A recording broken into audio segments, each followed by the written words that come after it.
Good morning मेरे प्यारे बच्चों। आज हम फिर से क्लास 12 यूपी बोर्ड का फिजिक्स लेकर के आए हैं। देखिए, यह वीडियो आपको बहुत ज़्यादा सर्किट को कैसे जोड़ा जाता है ये जानकारी देगी। अक्सर हम देखे हैं जो बच्चे होते हैं थ्योरी रट लेते हैं, जो डिफिनीशन होता है याद कर लेंगे कि rate of change of velocity या वेग परिवर्तन की दर को त्वरण कहते हैं। बट मैं आज एक नए तरीके से कैसे सर्किट को जोड़ा जाता है, रेजिस्टेंस को कैसे जोड़ा जाता है, इसके बारे में हम जानकारी देंगे। पिछले वीडियो में आते मैंने आपको पढ़ाया था कि जो प्रतिरोध होता है उसको दो तरह से जोड़ा जाता है, संयोजन किया जाता है। एक होता है समांतर क्रम और एक होता है श्रेणी क्रम। अब ये श्रेणी समांतर में कैसे अंतर प्राप्त करेंगे? जैसे मान लो सर्किट कंजस्टेड दे दिया है और कहा जाए कि कौन सा श्रेणी में है कौन सा समांतर में है, तो आओ इसको मैं पहचानने के लिए एक मैं ट्रिक बता रहा हूँ।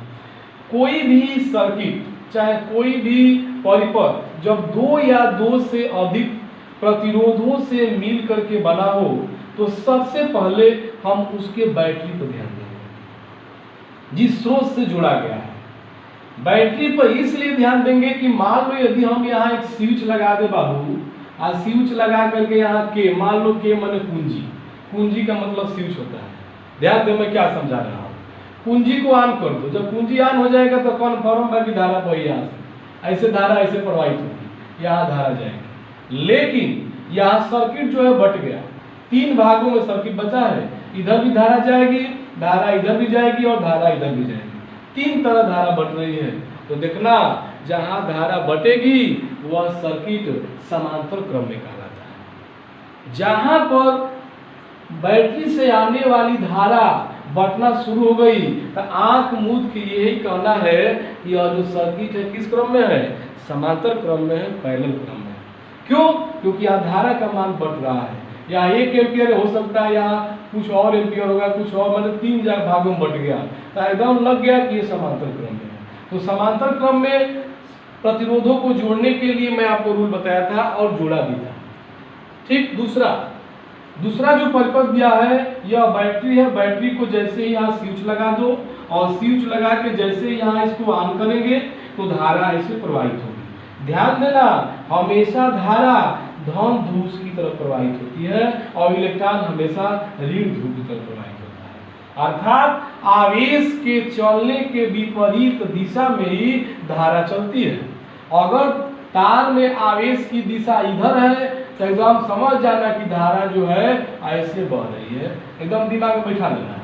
चलो अब धारा आएगी, इस परिपथ में गई, वही धारा यहाँ भी आई, वही धारा यहाँ भी आई। सारे परिपथ में एक समान धारा प्रवाहित हो रही है। मतलब कि यदि यहाँ धारा 4 एम्पियर की है तो हेजा कितना हुई? 4 एम्पियर की। तो हई कितना हुई हो? हई 4 एम्पियर की हुई। इसका मतलब कि धारा का बंटवारा नहीं हो रहा है। और जब धारा का बंटवारा नहीं हो तो कौन श्रेणी में बा?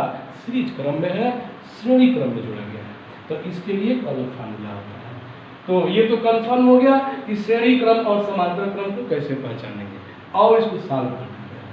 1 नंबर ध्यान देंगे, नामांकन इसका करियर लिखता हूँ। मान लो कि R1 इक्वल टू दिया है 5 ओम और R2 इक्वल टू दिया है 5 ओम और यहाँ पर R3 इक्वल टू भी दिया है कितना ओम।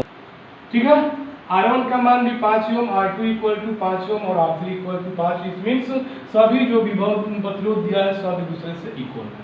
तो जब ये समांतर क्रम में है तो इसके लिए फार्मूला होता है 1/R equal to 1/R1, 1/R2 और 1 का होला हो R3।